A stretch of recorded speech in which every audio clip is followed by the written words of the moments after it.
बहुत सारे रिसर्च है मेडिटेशन के ऊपर। कोई कल पूछ रहा था ना साधना से क्या फायदा होता, क्या बताऊं।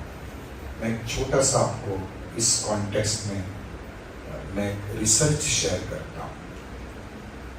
सर मैंने नागपुर में किया था। नॉर्वे कंट्री का नाम आपने सुना है, वहाँ ऑस्लो यूनिवर्सिटी है। लॉकडाउन के पहले अपने वहाँ पर एक प्रोफेसर है यूनिवर्सिटी में, वो खुद आर्ट ऑफ लिविंग फैकल्टी है। तो स्वाभाविक आर्ट ऑफ लिविंग फैकल्टी के कांटेक्ट में जितने भी लोग आते हैं उनको कहेंगे यार एक बार क्रिया करो, मेडिटेशन करो। अब सबको कहते तो सब थोड़ी ना मान लेते हैं। आप भी कई लोगों को बरसों से कह रहे थे, दोपहर को जो बात हो रही थी नहीं मानते। तो कुछ स्टूडेंट्स कर रहे थे उनकी बात को मानकर, और ज्यादातर लोग नहीं कर रहे थे। तो इनको एक आइडिया सूझा कि ये बच्चे जो नहीं कर रहे हैं, एक मैं पावरफुल डॉक्यूमेंटेशन कुछ रिसर्च करता हूँ, वो बच्चों के सामने वो पेपर्स रखूंगा, तब तो मानेंगे, तब तो उनकी बुद्धि मानेगी। तो उन्होंने ये जो बच्चे मेडिटेटर्स थे और जो नॉन मेडिटेटर्स थे, जो ध्यान नहीं करते थे, रिसर्च किया कि जो लोग मेडिटेशन करते हैं तो क्या प्रभाव है, और जो नहीं करते हैं तो उन पर क्या असर न करने का होता है। तो खाली 2 मंथ्स यानी 8 वीक्स, करीबन 56 दिनों तक वो ग्रुप ने सुबह शाम 20-20 मिनट्स मेडिटेशन किया। तो उसके बाद जब रिसर्च किया तो पता चला ये जो मेडिटेटर्स थे उनके ब्रेन में एक ग्रे मैटर डेवलप हुई मिली, भूरे रंग का पदार्थ। तो उस पर जब रिसर्च किया गया तो ये पता चला, जो इनमें नहीं था, जो मेडिटेशन नहीं कर रहे थे, तो उस पर जब रिसर्च किया गया तो ये पता चला ये ग्रे मैटर डेवलप होने के कारण उन बच्चों में 4 अंग्रेजी के आई, इंग्लिश आई रिकिंडल हुए। Concept 4 eyes, first intelligence. उनकी इंटेलिजेंस में एक कहते ना ऐसा एस्पेक्ट जुड़ा जो अभी तक नहीं था। ये रिसर्च से पता चला। यानी जो विषय के बाहर की कोई बात आती थी उन पर भी वो अपना पॉइंट ऑफ व्यू लॉजिकली रख पाने लगे। दूसरा आई इनोवेशन या क्रिएटिविटी कह लो। जो लोग मेडिटेशन किए, भूरे रंग पदार्थ डेवलप होने के कारण वो ज्यादा सृजनात्मक हो गए, इनोवेटिव हो गए। वही रोजमर्रा का काम है लेकिन एक नए ढंग से, नई एनर्जी से करने लगे। और तीसरा आई इंट्यूटिव एबिलिटी पाई गई, इंट्यूशन पावर बढ़ा उनका। आपको पता है ना, इंट्यूशन हमारा आर्ट ऑफ लिविंग का एक कोर्स है, इंट्यूशन प्रोसेस। 2 दिन का खाली 2 सेशंस बच्चों के लिए कराते हैं। बच्चों की कॉन्शियसनेस बहुत इनोसेंट होती है। तो फिर वो कोर्स करने के बाद आप ब्लाइंड फोल्ड, आंखों पे पट्टी बांध के उनको कोई भी करेंसी पकड़ा दो, वो कितने की नोट है करेंसी और क्या नंबर की, वो भी बता देते बंदा से।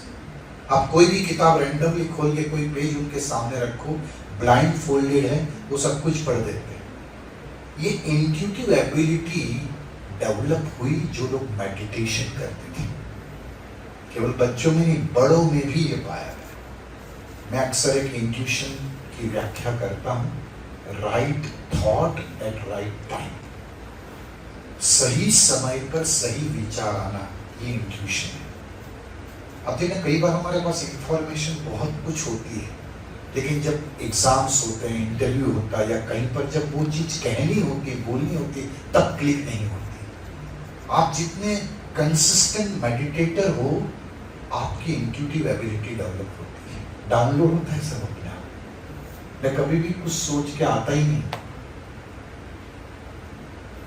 तीसरा आई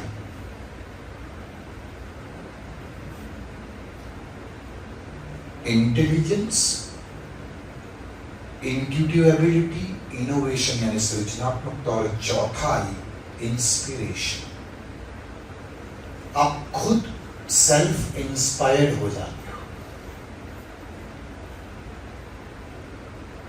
कॉर्पोरेट जगत में मोटिवेशनल स्पीकर को बुलाते हैं, लेकिन उसका असर कुछ दिनों तक रहता है। Motivation is temporary, inspiration is permanent. आप यदि सेल्फ इंस्पायर्ड हो ना, तो कोई भी आलोचना या नेगेटिव सिचुएशन आपको शेक नहीं कर पाएगा। आप अनकंडीशनल रहते हो जब आप सेल्फ इंस्पायर्ड हो। ध्यान करने से मैं कहता हूं ना, केवल आप सेल्फ इंस्पायर्ड होते हो, बल्कि औरों के लिए प्रेरणा का स्रोत बन जाते हो। आपकी वाइब्स पॉजिटिव हो जाती है। तो इतने सारे बेनिफिट। और आज दोपहर को जो एक प्रश्न आया था, मैंने नींद, ध्यान और समाधि, तो मैंने एक्सप्लेन तो कर दिया। एक और चीज मेरे अनुभव से जोड़ू। भाई नींद में भी आंखें बंद रहती है, ध्यान में भी आंखें बंद रहती है, क्या फर्क है? दोनों में फ्रेश फील करते हैं। तो मुझे आप प्रामाणिकता से एक उत्तर इशारे से देना। हम जब से हमने जन्म लिया तब से हम 6 से 8 घंटा सो रहे हैं, एवरी डे हम सो ही रहे। लेकिन जब से हमने ध्यान करना शुरू किया, वो वाला विश्राम लेना शुरू किया, हमारी बहुत सारी नेगेटिव टेंडेंसीज या नेगेटिव हैबिट्स उसमें सुधार आके हम पॉजिटिव या अपलिफ्टेड या हम पुराने थे वो नहीं रहे। कितने लोग ऐसा अनुभव करते हैं? जब से ध्यान रूपी विश्राम शुरू किया, पुरानी जो बैड हैबिट्स थी या नेगेटिव टेंडेंसीज जो हार्मफुल थी, उसकी पकड़ काफी हद तक, मैं ऐसा नहीं कहूंगा 100%, लेकिन काफी हद तक वो नोट्स खुलकर ढीली पड़ गई है। हम ज्यादा कहते हैं ना, सेल्फ इंस्पायर्ड हो गए। वो नींद से होना था वही तो कब का हो जाना चाहिए था। 7.5 अरब लोग हर रोज सोते हैं। तो मैं कहता हूं इसलिए ध्यान करना चाहिए। मेडिटेशन करने से पुरानी जो इंप्रेशंस हार्मफुल हैं, जो पुरानी घटनाओं के कारण कुछ अनडाइजेस्टेड इमोशंस बहुत डीपली रूटेड चले गए हैं, जिसके कारण हमारे बिहेवियर में कहते हैं कुछ खट्टापन आ जाता है, ये प्रेजुडाइज बन जाता है। ध्यान करने से ये सारी चीजें एक के बाद एक उसकी पकड़ ढीली होने लगती है और आप हर क्षण वर्तमान में जीने लगते हो। जो मैं दोपहर को बात कर रहा था, झिझक नहीं रहती।